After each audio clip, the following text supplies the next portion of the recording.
Mabigat Opo. na pahayag na nangyari sa pagdinig ng Blue Ribbon Committee. Kaya lahat ng bala ay pinipilit na ituon kay Oho. Orly Gutesa Oho. para sirain, para sa ganun pahinain yung inilabas niya Oho. na pagsasalaysay sa Sa isang negatibong bagay, pagtakpan ng katotohanan po. at tayo nating mangibabaw yung negatibo dyan. Yan. Oho. Gamitin ang social media para ang tao malinawan, ang malabo, di ba? Oho. Para maituwid ang mga binabaluktot. Opo. Hindi yung kabaligtaran. Oho. Kasi kapag puro katwiran ng namamayani, puro katotohanan, safe ang mga tao. Oho. Nakagagawa ng kabutihan sa kanyang kapwa, sa kanyang pamilya, at sa pambansang kalinangan, Opo. development. Pero kasi kapag pinagtatakpang ka, meron kang hindi naintindihan, pati pagdidesisyon mo medyo problematic Oho. Lalong-lalo na ito, ang tinutukoy natin dito, kung paano natin may sasalba ang ating bansa, paano natin marirecover, paano natin maihinto ang napakalaking korupsyon na nangyayari sa magitan pa lamang nitong flood control projects na pinagtatalunan natin. Dito makikita mo, ang nakakatakot dito, ang pinakamalaking tragedy dito, trahedya dyan, Opo. hindi yung ang tao makaalpas sa hustisya Oho. Kasi Oho. dito sa pagtatakip nila, baka sakaling ang kanilang pasya rito, ang kanilang kagustuhan dito, mapagtakpan, maproteksyonan ang mga taong dapat ay magkaroon ng dapat ay managot. Oho. Ang natin, ang objective natin, makita natin, matukoy natin ang mga taong dapat na managot sa mga nangyaring ito Sila Tama. naman kabaligtaran ang kanilang pakay. Oho. Maisalba sila, Oho. mapagtakpan sa pagitan ng pagliligaw sa ating mga kababayan kung sino talaga ang may kasalanan. So, nailigaw sila.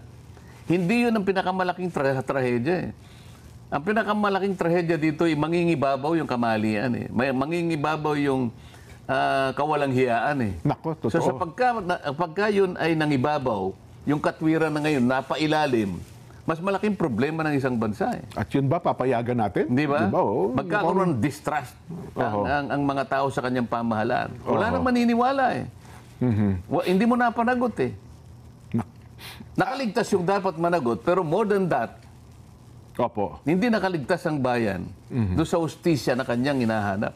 Hindi niya ngayon nakamit yung hustisya na dapat nakamit ng mamamayan Oho. doon sa pag-alipusta ng kanyang kabangbayan. Saan bigyan na natin ng mas dagdag na emphasis? Bagang nabanggit nyo na kanina, gaano ba ang importansya nitong si Gutesa? Bakit mukhang ito ang pinaproject ngayon? At mukhang talagang seryoso silang i-discredit si Gutesa. Hanggat maaari lang, siguro sa susunod na pagdinig, huwag na itong lumutang Kasi hindi na rin matagpuan ngayon at hindi na malaman kung saan nila hahanapin. Diyan mo makikita ang kahalagahan Opo. ng testimony ni Gutesa. Ayun, oho. Kung naalala mo, nung nag-deliver ako ng privilege speech sa plenary, sabi ko, si Orly Gutesa, ang pinaka-credible na witness sa Tama. pagdinig na ito. Ang totoo niyan, sabi ko, sa aking palagay, si Gutesa mas credible kaysa sa marami dito sa ating Sa Senado. kapulungan. Opo. Sinabi ko yun. Opo, napanood ko po yun. At sa aking palagay, si Gutesa ay mas matapang kaysa sa karamihan natin dito sa kapulungan ito. Oho. Kaya ganun na lang ang ginagawa nila. Kung makikita mo, lahat ay nagsisikap. Itong Opo. mga taong ito, Oho, nagsama-sama sila para sa ganun, i-discredit nila. Oho. Dahil dito sila natakot Sabi ko nga sa'yo, napaka-credible ng kanyang Testimonya. testimony. Opo. Imbes na ipatawag yung mga taong binanggit niya, halimbawa, binanggit niya si Congressman Eric Yap. Opo. Nakita niya siyang nagdala ng pera ron Opo, oho. Tinawag ba si Eric Yap?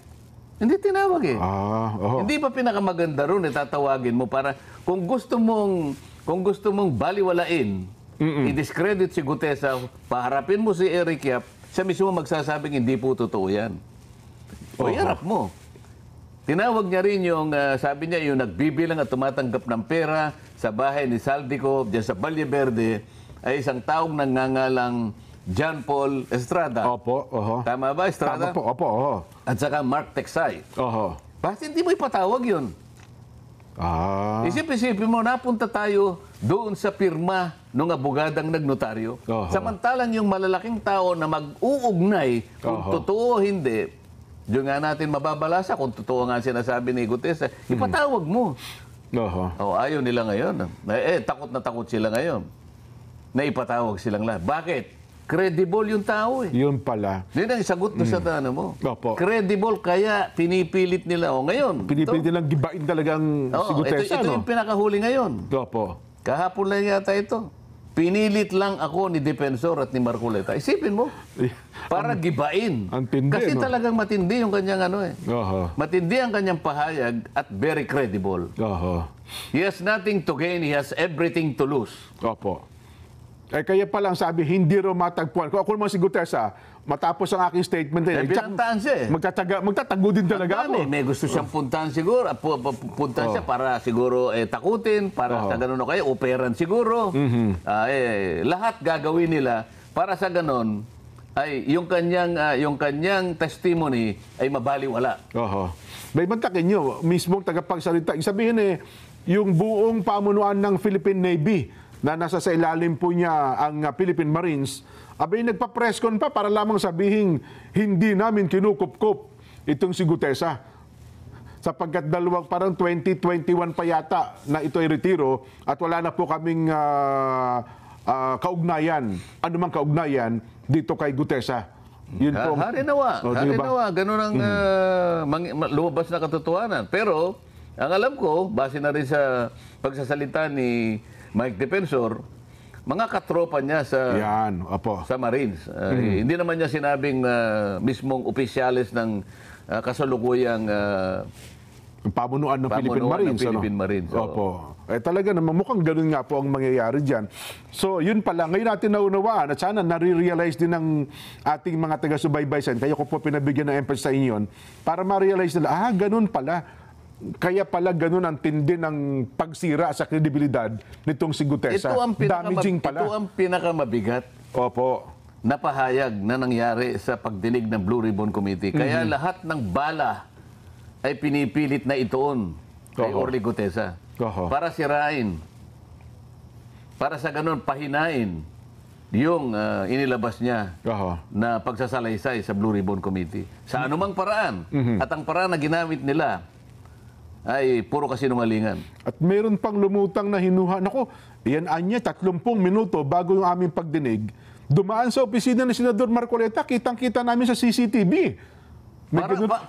Parang napakalaki yan yung parang ang dating. Nako, tinuruan yan. Kaya, parang ganun po ang gustong ipinta sa isip ng tao, Sen. ganun nga ang kanilang patakaran eh. Oho. Para bang kasalanan ba, krimen ba, na yung tao ay pumunta sa opisina ng senador. May usapan nga kami. Di ba? Nauna ko nang sinabi yun at pinahayag na. Sabi ko, sige, hindi kita kilala. Ngunit kung talagang tama yung sinasabi mo dito sa salaysay mong ito,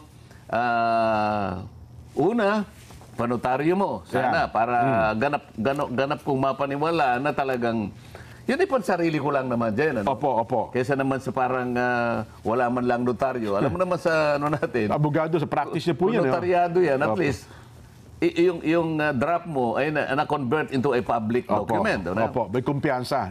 Ngayon, kung halimbawa mapatunayan nila na hindi nga siya nakapirma,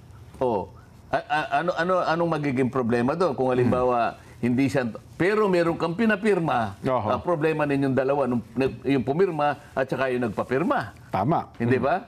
Pero yung kanyang testimony, hindi nawawala ng bisa yun. Sapagkat humarap ka eh. Opo. Nanumpa ka din sa kanila eh. Yun ang usapan dyan.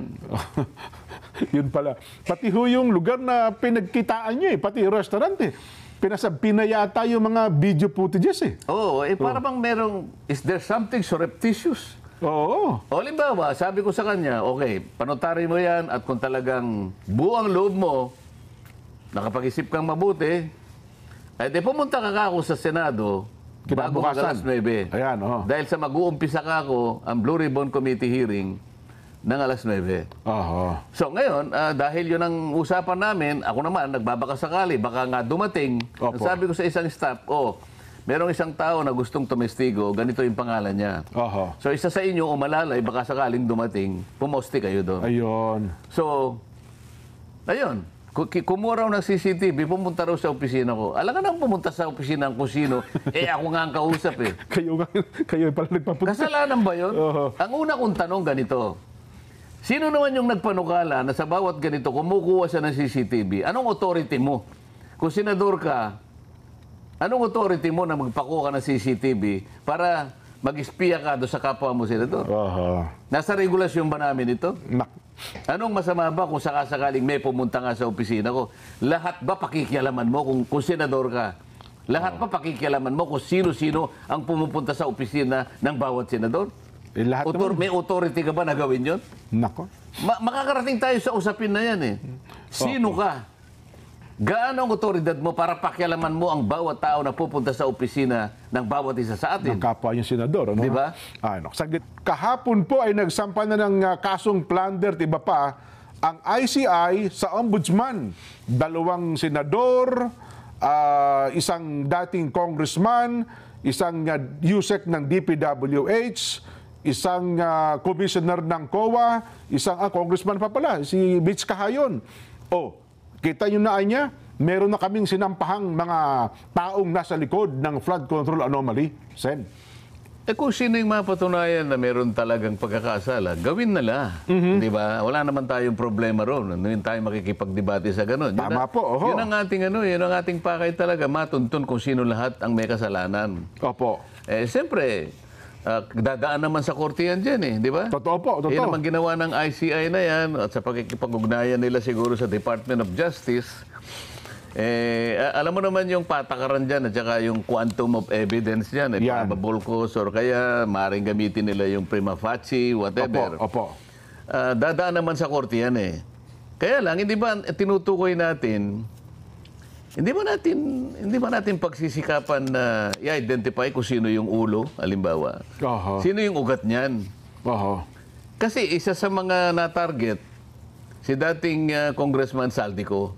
Opo, oho. Ibig ko ba sabihin si Saldico gagawa ng ganon? Na silang mag-isa? Walang nasa taas niya? Parang yun po, gusto nilang palabasin. Yun ang sinasabi ko sa iyo kanina. Oho. Ito yung scapegoat strategy.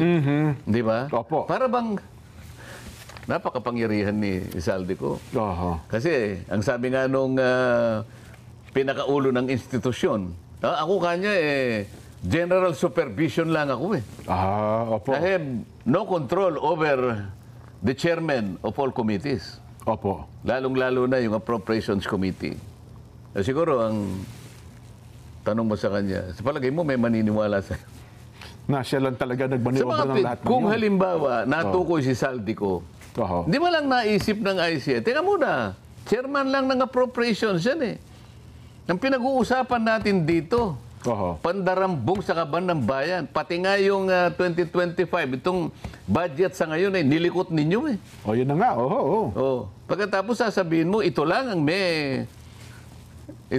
sa kanya lang, idea lahat ito. At Tawagin mo kasi yung isa para ngayon dito sa Blue Ribbon makita natin. Para sa ngayon, maisaayos natin, makumpleto natin yung tinatawag nating investigation in aid of legislation. ayun, matukoy talaga. Hindi police investigation. Oho. Di ba? Matukoy at maitama yung sistema. Sen, no? Kung talagang ganun kasi nga. kung halimbawa, hanggang dito ka lang sa appropriations na para bang akala mo naman totoo. Oho. Kasi pinaniwalaan nila na hanggang dito lang ako eh. Ako supervision lang ako, I have no control. Nako naman. At yun namang sa DPWH hanggang USEC lang. Doon kay USEC Bernardo lang. Kaya nga. Di ba? Parang ganun eh. Yun ang hindi ko sinasabi na wag nating Papanagutin. isama Oo. yung mga maliliit na tao. Interesado tayong lahat na isama lahat ang merong kaugnayan dyan. Maliit man. Kahit gaano kaliit, isama natin yan. Wala tayong sasantuhin dyan. Opo. Wala tayong sisinuhin. Kaya lang, manatili naman sa ating direksyon, sino ba talaga pinag-ugatan yan? Ayun. Malinaw naman yung, sinasabi na nga ni Gutese, eto po, galing dito yung pera, dinala po dito. Hindi ka man lang natigatig doon. At hindi maliit na pera, Sen, ha? Hindi maliit na pera yun. Maliitang pera yun. Hindi mo lang ipatawag kung sino-sino yung mga taong binanggit niya. Nasaan ba yung dalawang binanggit niya? Nasaan ba si John Paul Estrada? Nasaan ba si Mark Texay? Bakit hindi kayo gumawa ng paraan? Hanapin niyo sila. Walang gumagalaw eh. Saan tayo magsisimula ngayon? Patatawag mo yung notaryo publiko? Hindi, siguro kaya wala pinapatawag kasi 14 pa yata ang balik ng Blue Ribbon, Sen. Kasi nagbigla kayong nagpahinga, di Yun ba? pa nga eh. Buti nasabi mo yan.